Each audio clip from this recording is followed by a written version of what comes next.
Olá pessoal, tudo bem com vocês? Para quem não me conhece, meu nome é Henrique. Hoje vamos explorar um vídeo sobre medicina nuclear. Antes de começar, não esqueçam, na verdade, não é o desconhecido a origem das dificuldades, mas o que se crê como certo e não é. Vamos para o vídeo.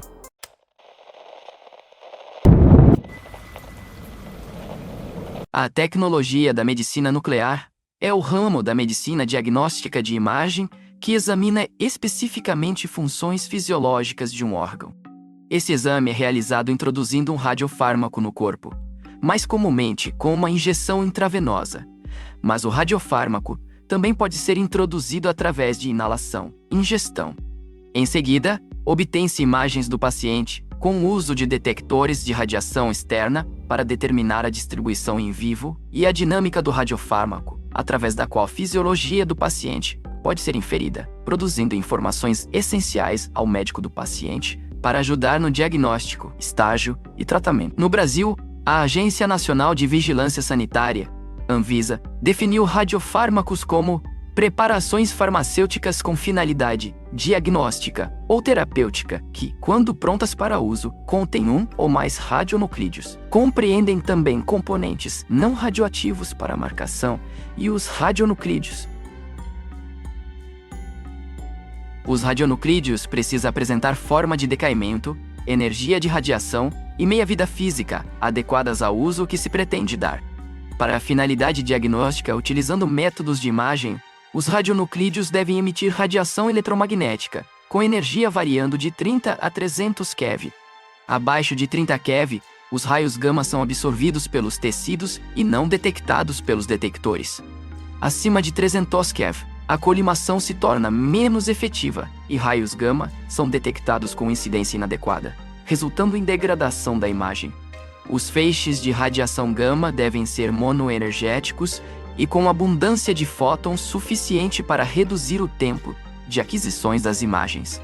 Para os detectores baseados em cristais de iodeto sódio, normalmente utilizados em câmaras para ASPECT, Single Photon Emission Computer Tomography, a melhor eficiência em conversão de energia em sinais elétricos ocorre para emissão próximas a 140 keV e 511 keV para tomografia por emissão de pósitrons. Outro atributo, o radiofármaco deve se localizar de forma rápida e específica nas células e nos tecidos-alvo de acordo com a intenção da aplicação. O clearance da radiação de fundo deve ser rápido, levando a uma boa relação entre o tecido-alvo e o tecido ao redor.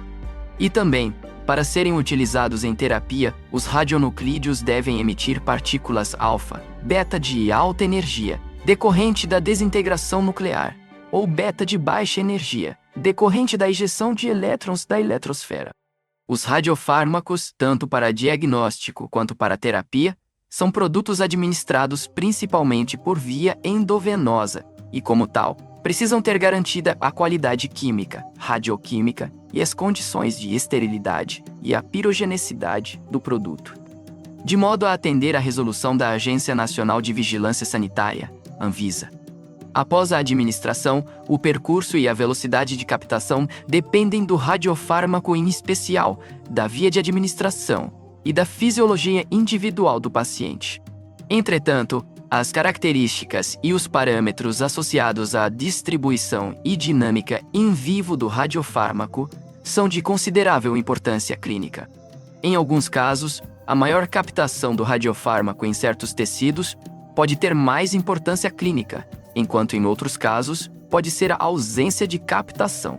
No primeiro caso, isto seria referido como uma tarefa de detecção de estruturas hipercaptantes, ponto quente, e no último seria uma tarefa de detecção de estruturas hipocaptantes, ponto frio. Em outras situações, pode ser a velocidade de captação, realce precoce, ou clearance, que podem ser consideradas a característica essencial do estudo.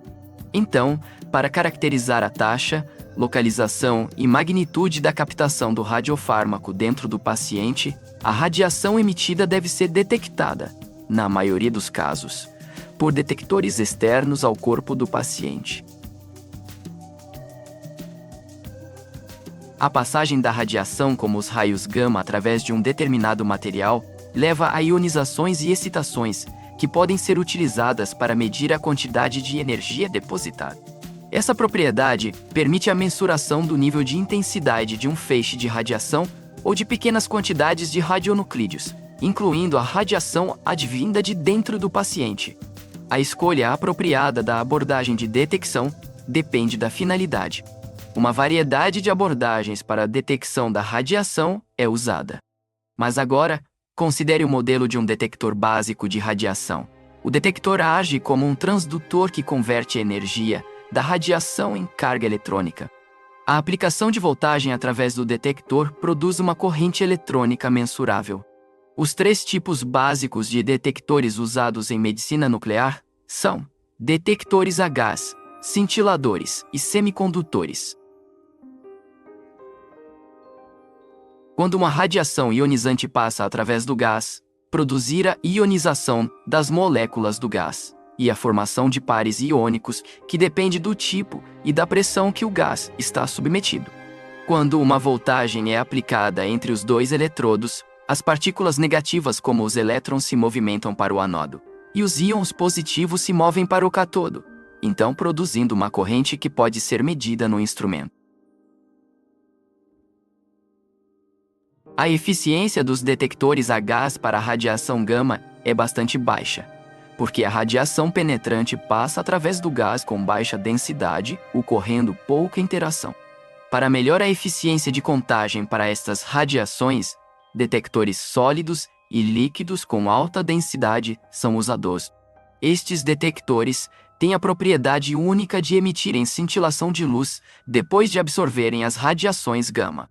A radiação gama interage com detectores de cintilação via efeito fotoelétricos, Compton e a produção de pares pela qual as moléculas do detector são colocadas em um estado de mais alta energia através da ionização ou excitação.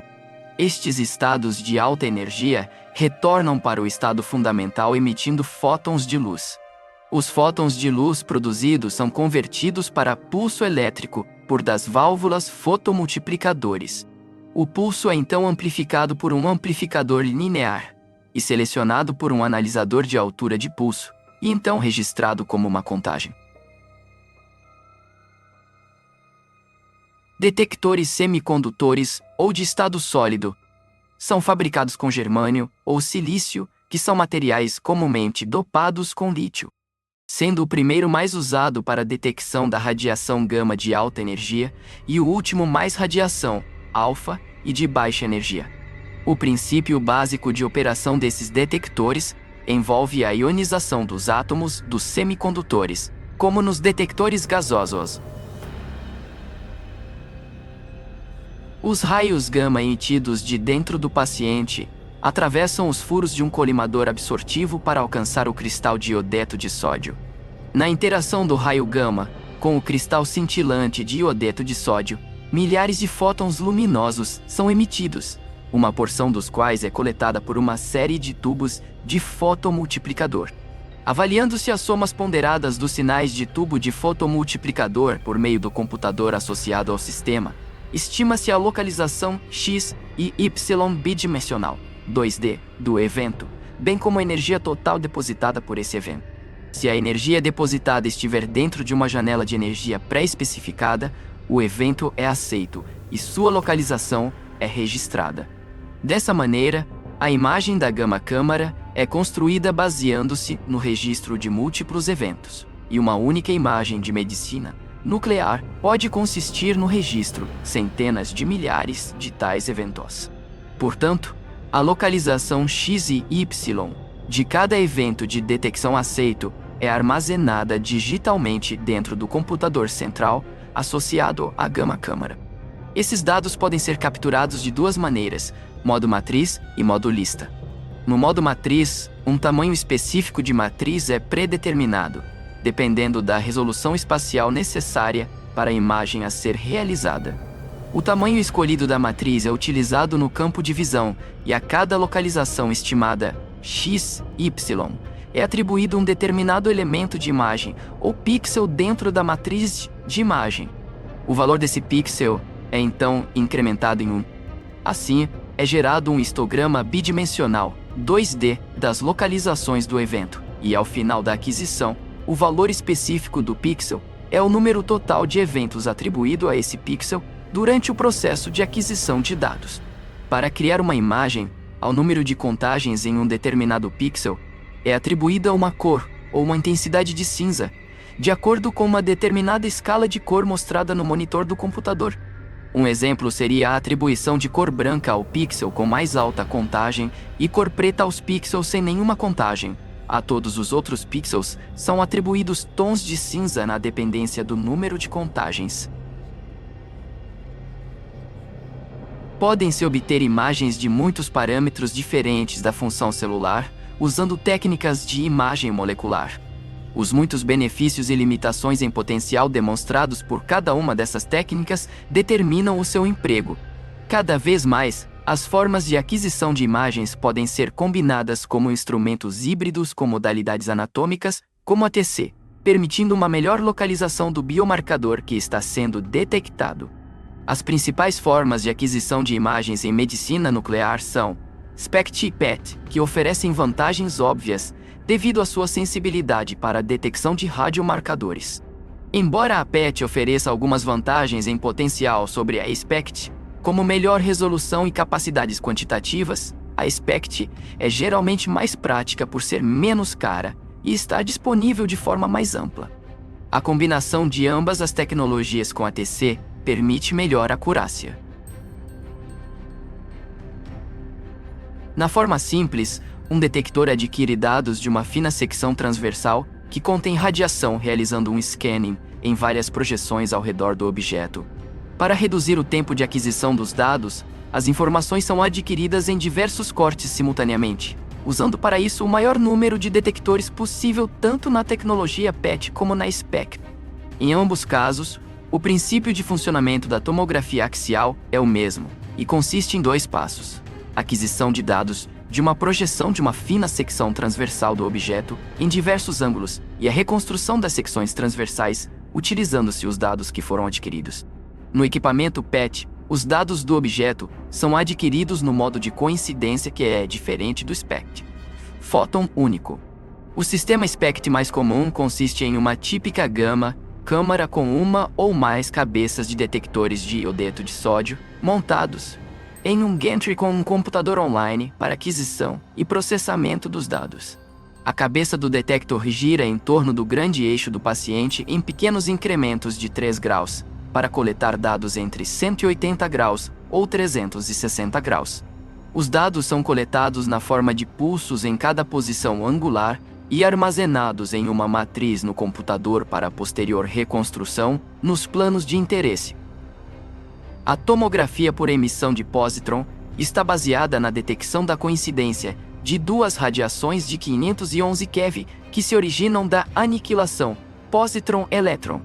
Os positrons são originados de elementos radioativos e são aniquilados no tecido do paciente, produzindo 2 fótons que são emitidos em direções opostas de praticamente 180 graus.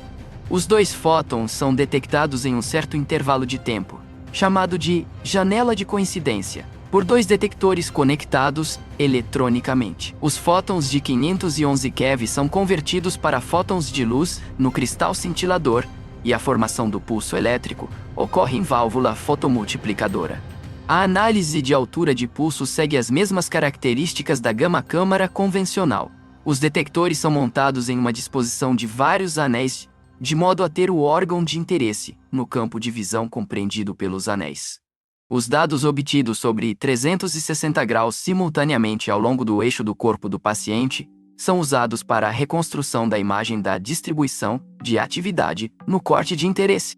Como os 2 fótons em oposição formam uma linha reta, nenhum colimador é necessário para limitar o campo de visão, e a técnica é conhecida como colimação eletrônica. Muito obrigado por assistir. E lembre-se, muitas vidas são interrompidas por acidentes trágicos e mesmo os mais afortunados passam por estresses de tipos variados. Mas tais golpes não necessariamente reduzem a felicidade. É como a pessoa reage ao estresse que determina se extrairá algum proveito do infortúnio ou apenas se sentirá infeliz.